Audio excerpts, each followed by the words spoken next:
You are a true fan. We can save this movie. We gotta tell Mr. Starling. I don't know. He kind of wants to make me not alive anymore. Get your cape. We're gonna save Darkwing Duck. Welcome back to Thinking Critical. This is Wes, and every once in a while I'll have Aaron Sparrow, a freelance writer and editor, come on the channel, and we'll talk some shop, talk a little bit of business. And he likes to talk about a little comic book that he wrote back in the day that, I guess he started out as the quote-unquote editor and then became the writer. A little comic called Darkwing Duck. And here to talk with me about, his work on Darkwing Duck and his whole story with that series is Aaron Sparrow. How you doing, buddy? I'm doing great. Good to be on, man. We have talked about Darkwing Duck here and there, but we've never got the full story. And I thought, we should probably get him on here and finally talk about all this because it's really interesting. You kind of got dicked around a little bit, and it finally kind of took off, but you had some bad luck there at the end, I guess, with the company. Yeah, it's comics. It's a lot of stopping and starting, and then going back and starting again. So yeah, that's definitely par for the course. So after you worked at Tokyopop, you got a recommendation to go work for Boom, I believe, as an editor, and you got hired almost on the spot, and you were like basically in charge of their entire Disney licensing line, like from day one, right? Well, what happened was I had actually turned Boom down at least once, maybe twice. I can't recall exactly, but they had invited me to come run their Warhammer line when they had the Warhammer license, and the money just wasn't there. So, I passed on it, and then I may have passed a second time. Like I said, I'm a little fuzzy on the recollection in that regard. But finally, I was working for a company called Toy Rocket, which was an online toy retailer, and we were downsizing due to various bad personal decisions by the owner. So I reached out to Ross at Boom, and I said, well, if there's anything still available, I'm about to become a free agent. And he said, yeah, come down Monday. We've got a position open. So I went down and I interviewed, and they told me, yeah, we've got the Disney license. We're doing this. And it was, I felt like I was doing an interview, and they were telling me what was going on. And then I realized oh, I'm hired. They expect me to start right now as I'm in the office. And so as they were laying out the properties that they had, I said, well, do we have do you have the rights to Darkwing Duck? I think it was Ross and the editor, managing editor at the time, asked me. They were like, well, what is that? And so I had to explain to them, I was kind of immediately in this position of explaining to them, hey, you've got all these properties that you could do great comic books with. The Disney Afternoon is, right at that cusp of where adults who, people who enjoyed it are now adults and have children of their own that they want to share it with. I said, you can tap into that whole market. And at the time I was told, that sounds like a nostalgia thing. We don't really think that would work. I kept pushing for Darkwing because I was like, he's a superhero. He's a Disney duck. You've got a good crossover there with the audience that we're going after, plus all the nostalgia, which I believed it. I've seen it work for it. And eventually it got to a point where, I think they got so sick of me asking for it that they were like, we're just going to give you a 4-issue miniseries. So I had the plot already. I had, the marketing campaign. I'd been thinking about this for a long time, even before I started at Boom. It was just complete serendipity that I ended up at a company that had the license. And so I put together this whole pitch and laid out the story. And then I was told that they weren't going to let me write it. And the reason that they weren't going to let me write it, I believe, is because the managing editor and I we didn't get along. I didn't have a lot of respect for him because, in my opinion, he expected respect for the title, and I give respect based on your performance and how you behave and the way that you handle your employees. And I didn't feel that he had the experience to be in that position. So we butted heads a lot. And so I feel like it was just one of those power plays. It's like, well, you're an editor, so you can't write. Even though I was literally the only person at the company at that time, the only editor on staff that had already established writing credits with other companies. So it was kind of interesting. So basically, I started talking to Jesse Blaze Snyder, who was working on Toy Story for me, about maybe coming in, and I would give him my outlines and everything, and then we would kind of write the script together, and he would take the lead on it.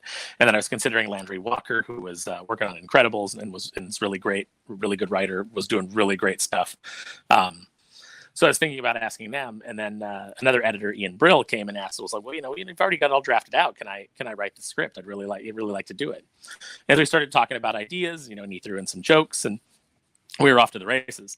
But yeah, I never really felt like I got my due on that title, because I was essentially writing the outlines. And then when the scripts would come in, I would write dialogue where I thought appropriate, like what Ian turned in that I liked, I would keep, and what needed to be changed, I would change. So it was kind of keeping the tone consistent and trying to make it as much like the show as possible, while still taking it in kind of a new comic oriented direction. So yeah, obviously, Boom was probably, you said they're more focused on Mickey, probably, their Pixar, properties, Cars, Toy Story, and all that. What was the reception of that 4-issue miniseries of Darkwing? Well, when we decided we were going to announce it, we did it at Emerald City. And I remember I flew up there and was on the Boom panel, and Mark was there, Mark Waid, and he was talking about Irredeemable, which Incorruptible, which were the two, best known books at the time that Boom was doing. So people were there for that. And then, our marketing guy got up there talking about some of the other books that were coming out, to, a mild, tepid response, not properties or necessarily creators that were, known. So it wasn't, it was kind of a tough sell. The crowd was kind of quiet. And then when we got to the Boom Kids, which was the imprint that Disney was under, and we flashed on the screen, Boom Gets Dangerous, like the entire crowd that was assembled, like there was this intake of breath, like just like, like they couldn't believe, what might be coming. They had they almost like they dared not hope. And I got this big smile on my face, because I was like, when I heard that intake of air, like I got the best reaction of anything we were talking about. I was like, I got it. I was right. I knew it. I knew that I was right this entire time. And so we announced the book, and everybody went nuts. And my phone was sitting in front of me, and my assistant editors started texting me all the responses that were online, all the people that were already buzzing about it while I was at the panel. So it was just this great vindication that we were going to get the response that we wanted, that I knew we would get. It was kind of like my moment of, see, guys, you hired me for this position, but I actually know what I'm talking about. I will actually make you money. Just let me do what I do. I've got my finger on this market more than more than anybody else in the company. Let me run with it. I took the whole team to lunch, which was, Ian, my assistant editor, Chris Burns, other assistant editor, Jason Long, and I believe Chris Meyer was with us at the time. Yeah, he was definitely there. I can't remember if he went to the lunch, but he was definitely there. And I just laid out what was going to be the next year's worth of stories. And then went to Pixar a couple weeks later, because there was some issues with Pixar and some approvals that had gone through. So our Disney rep, Jesse Post, set up this meeting to go to Pixar and to kind of flesh everything out with them. It was like a creative meeting, but Ross and Matt decided to go as well. And, we had this big creative meeting. I did really well. I went in there and I talked to the guys, and I really related to them on a creative level. And we came up with a bunch of storylines to move forward for Pixar stuff. So there wasn't going to be as many approval problems, because right out of the gate, it was like, okay, here's a bunch of things that I'm pitching to you. And they're like, yes, you can do that. Yes, you can do that. No, you can't do that. Yes, you can do that. So I walked out of there with this really great feeling, and Pixar was, finally running on all cylinders, it seemed. Big pats on the back from the guys at Boom for, really going in there and nailing the meeting. And about a week later, I woke up and I had really terrible stomach pains. And so I went to I took the day off and I went to the hospital, and they were looking at me, and they said, well, there's two possibilities, we're going to give you the spectrum of good to bad. Best case scenario, you're probably working on an ulcer, and worst case scenario, you might have stomach cancer. So we want to get you in, we want to get you tested. Had a big meeting with Ross, told him what was going on with me. I might have to have some time off for these tests. He was like, don't worry, we got you, you're going to get through this, really supportive.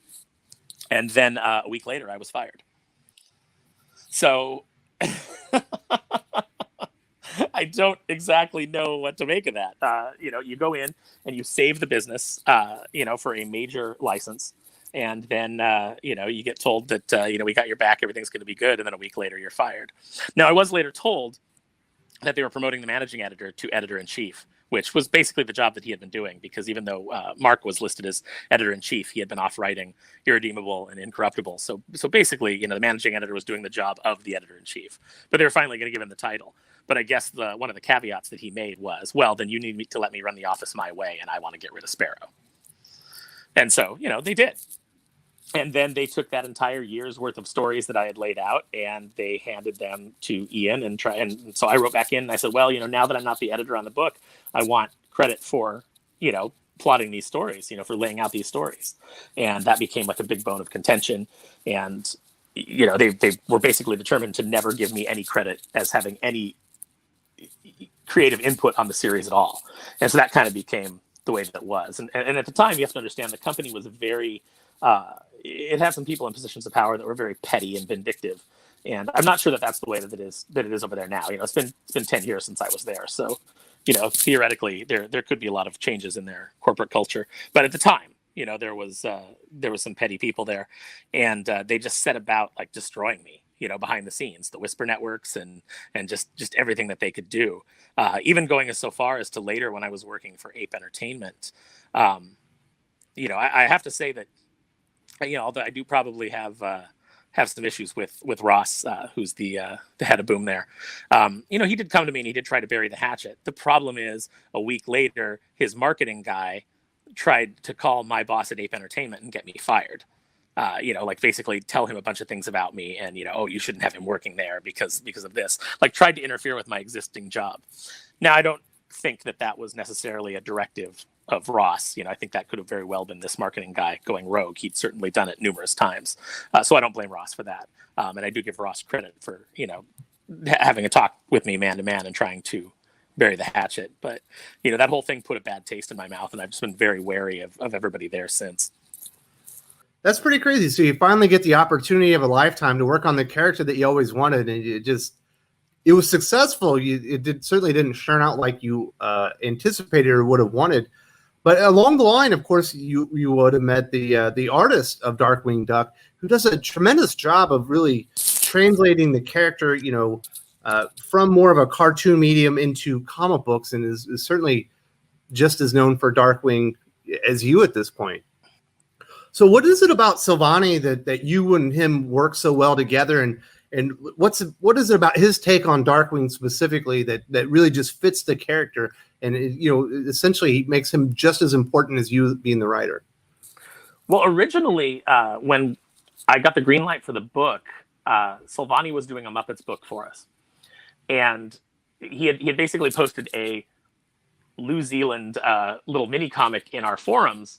Just saying like, man, I really love Roger Langridge's Muppets book. Here's a Muppets thing that I drew, just to kind of, because it got me so excited. And I saw it and was like, oh, this guy needs, we need to work with this guy. And at the time I had a book that was late. So I had to replace an artist that I liked working with. And I brought James on. And originally James was just going to draw one issue of that Muppet book. But he turned the whole book around in 2 weeks. He was so excited to do it and so glad to, be getting some comics work again, because he hadn't done any comics work since the 90s when he did some Animaniacs books, and then he mostly went into like packaging design and things like that. So he was doing really good. I hired him for the rest of the Muppet book because he was so fast and he just sold all the jokes really well and the visuals were really great. And as an aside, I just asked him, I said, hey, I need to bank some covers for, at times when we get covers rejected or we just need like a generic cover to throw in. Give me Incredibles, give me, this Toy Story, give me Darkwing Duck. And he was like, oh, are you guys doing Darkwing Duck? And I'm like, I don't know, maybe, So, so he drew me a cover. And he did it without, he couldn't find any model sheets. So he just, looked up the characters again from, because he hadn't watched the show since the 90s when it aired. But he looked it up and he turned in a cover, and it wasn't perfect, but the joke that he had was perfect. And I was like, okay, I called him back and I said, okay, we're doing a Darkwing series and you're going to be the artist. And his initial reaction was, oh, I thought I was going to keep doing Muppets. Like he almost like, it was almost like, but Muppets is already successful. And like, I want to keep going on a book that I know is going to keep going. So I think he was a little nervous that, maybe, because Darkwing was originally planned as a miniseries. But when those first numbers came back, like I said, we got greenlit into an ongoing. But James has a really great comedy sensibility. Our senses of humor are very similar. We're roughly the same age. He's a little bit older. I'm a little bit younger. But yeah, we mesh really well. And if you've ever seen us kind of go back and forth online, we have a really good banter. And he became one of my very best friends in the world. And he's just so good at what he does. He's so familiar with the Disney style, and he's so good with kind of the slapstick Looney Tunes type humor that Darkwing had. It was really the first Disney show that kind of embraced that Looney Tunes sort of, anvil on the head and then, the characters on accordion kind of comedy. He's so good at it that it's almost like my scripts don't even have to be very detailed. I mean, they are, because he likes that. He likes me to give him just everything that I can to kind of, paint the picture for him. But they don't have to be, because he just runs with it. And he'll sell a joke in a way that I'm like, oh, I didn't even think of that. That's even better. Which is why our process became really collaborative, when we were ghostwriting the Darkwing series, because I kept on with it even after I got fired from Boom. Because once I was gone, the scripts that were being turned in didn't have good structure. They weren't, they weren't working. They didn't have me there editing them. And I was asked to keep ghostwriting them. And finally, Tad Stone said to me, why would you do that? Boom screwed you over, just don't do any work for that company. If you feel like they mistreated you, don't do any work. And I was like, yeah, but Tad, this is your baby. And, I fought so hard for this for so long. I want it to be good. And he was like, I just don't think you should do it. So then when I said I wasn't going to do it anymore, they went to James and they asked James to write it, to ghostwrite it, basically. And James came to me and was like, hey, I don't want to lose this gig.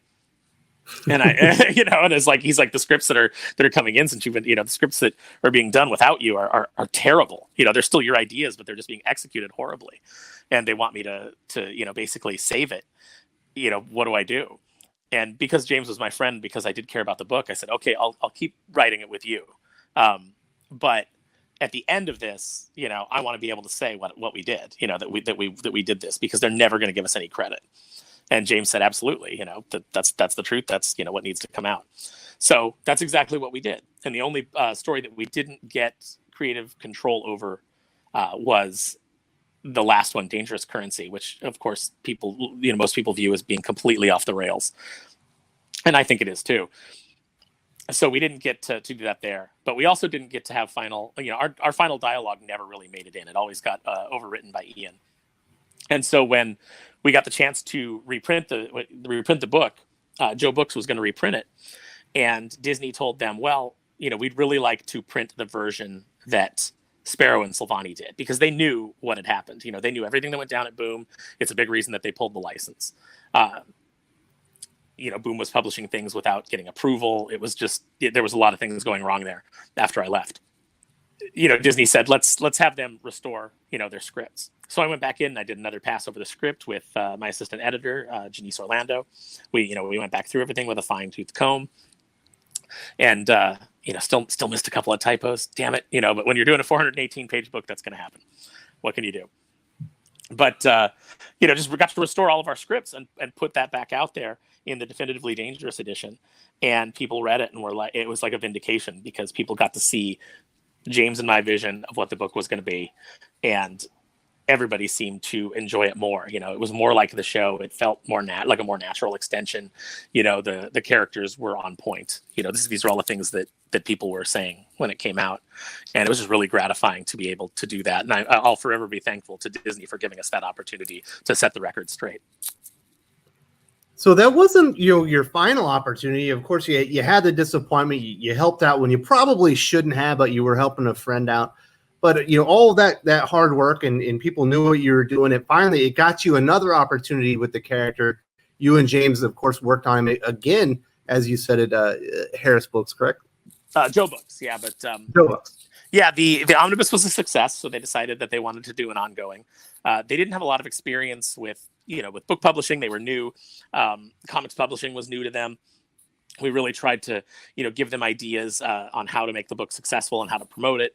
But they, the truth is, Joe Books was really small. They didn't really have the bandwidth for a huge license like Disney. I mean, even Boom didn't when they had it. It was too big a license for them at the time. And And so going to Joe Books, it was much the same problem. They just didn't have the personnel to be out there, kind of getting this all all done correctly, getting all the approvals in. So we weren't allowed to do any variant cover programs or any incentives. It was just one cover, $2.99, which in a lot of ways is good, but you kind of need to be able to keep retailer interest, because we weren't going out to newsstands. We had a little bit of distribution at Barnes and Noble, but that was it. We got the opportunity to do it. They said, let's do a new ongoing. And they asked us that while we were editing the Definitively Dangerous edition. And we knew that we were going to dovetail into this new series. So the question became from Disney, hey, Dangerous Currency is an absolute mess. What do you think is, and it's kind of been retroactively unapproved as official canon, because it was never turned in for approval, so we'd have to go through a whole new approval process for it. Do you guys think that you can fix it? And James and I went through it, even though he had drawn it. And he was like, I just don't think it's salvageable. And I said, no, without me changing major sections of art, because the story doesn't work. And I told him, I said, yeah, this isn't something that I can go in like a manga and fix, with some dialogue changes. The structure of the story and everything in it is too unwieldy, too rushed, and it doesn't pay off in any satisfying way. And I don't think that we can do it.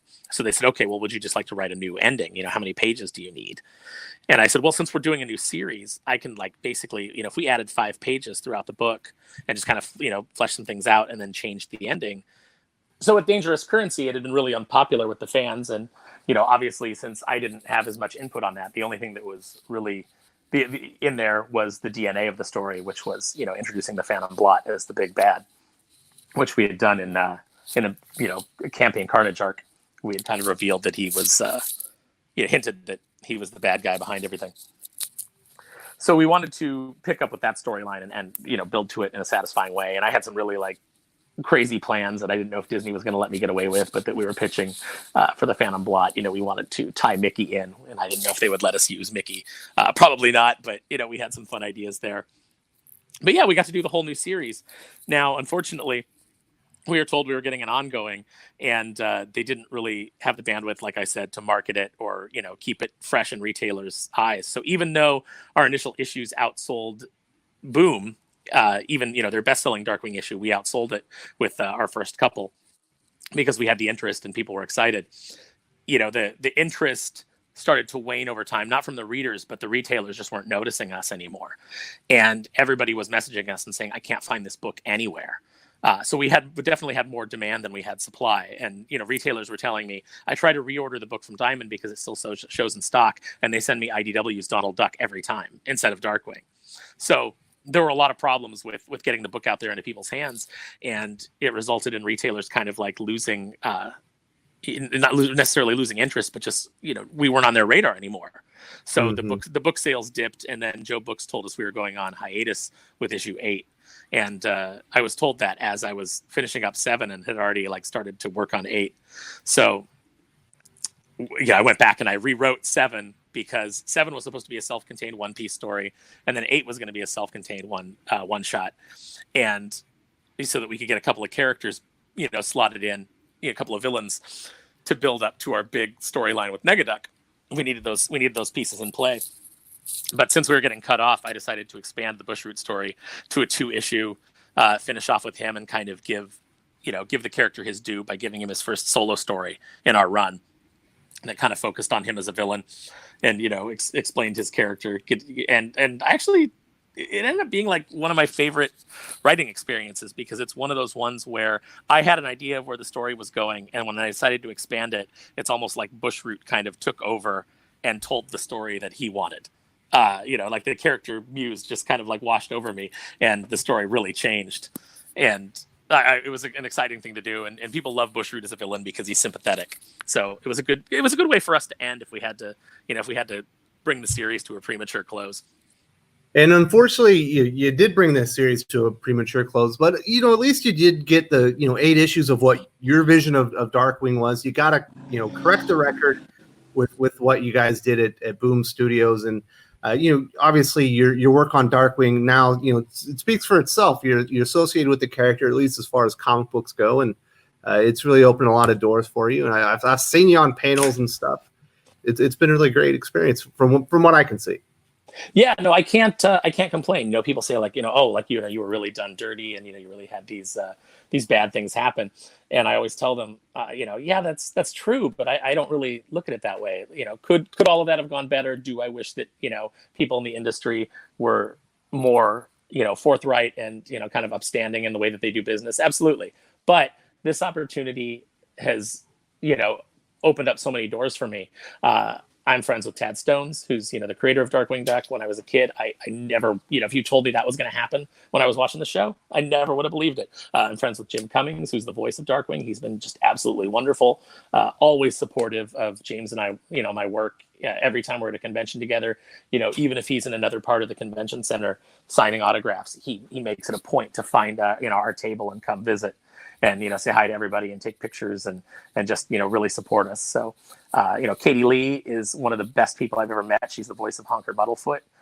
When I was in between I was having problems with my living arrangements. I had to get out of a condo I was in really fast because of some emergencies, personal emergencies that the owner was having, and I couldn't move into my new apartment for like a month and a half. Because they had to renovate it because the previous tenant had done so much damage. And I was kind of like, oh my gosh, where am I going to stay? And Katie Lee actually said to me, you can come stay here if you need to. I didn't end up having to do that, but just the fact that she offered that, I can't even believe what a wonderful person she is. I've met Terry McGovern, Launchpad McQuack, had dinner with him, hung out on panels with him, like just all of these people that were involved in the show that I never would have got to meet. Jenny McSwain, the voice director, you cannot understate her contribution to the show. It's often said that if Tad is Darkwing's dad, that she's his mom. She's the one who was actually working in there with those voice actors and helping them, create those characters. All those opportunities that have happened and writing opportunities that have come along. I'm working in animation now. Can't really say what, not at liberty yet to reveal what I'm working on. But, these are all things that came from Darkwing. A lot of the friends that I have in the industry, I've made because of Darkwing Duck. And I wouldn't trade that for anything. If not for Darkwing, I never would have met James Silvani. And like I said, he's one of my best friends in the world. So, it's a net positive. Nice to know that you got no regrets. You learned a lot along the way, but just is there a chance? Tell me there's a chance that you and James maybe do a little bit more work on Darkwing someday. There is always a chance. I mean, I think that the fact that we got the first opportunity to, come back to the character was something that we never expected. We thought it was done, and that happened. We got to represent the story the way that we wanted it, and then we got to tell new stories. That's just amazing. The people at Disney Publishing, there's so many great people there that really supported us, and I can't say enough nice things about them. Right before this whole lockdown happened, we were actually talking to Disney about, or we were in discussion to possibly reissue the omnibus and maybe do some new stuff. Now, of course, that's all been derailed by the lockdown. We'll see what kind of condition the industry is in as we come out the other side. But yeah, I definitely think that there's always a possibility, and we're always willing to return to it. No matter what I'm doing, I am always willing to come back and write some more Darkwing Duck for people. A great sentiment to finish this up on, Aaron. I really appreciate your time today. It was a great story. Thank you so much. I'm sorry I meandered a little bit, but you get me going back in the memory machine, and there's so many nuances. You're like, what do I edit out, and what do I throw out there? It's been a while since I told that story, so it wasn't as fresh in my mind as it normally is. So I appreciate all the details. People are going to love this. All right, Wes. Thank you so much.